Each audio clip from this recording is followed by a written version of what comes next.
ভোলে বাবা।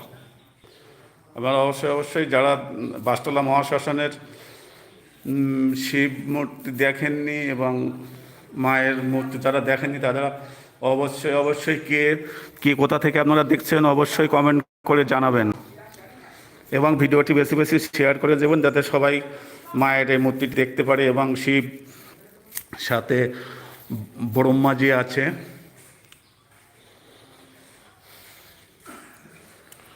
আবারও মায়ের মূর্তিটা দেখাই আপনাদের। তালা দেওয়া আছে যার জন্য আর কি গ্রিলের সাইড দিয়ে ক্যামেরা ধরতে হচ্ছে, তো এখান থেকে মনে হয় সুন্দর দেখতে পাচ্ছেন আপনারা, আমি টোটো অনুমান করতে পারছি এখান থেকে ক্লিয়ার।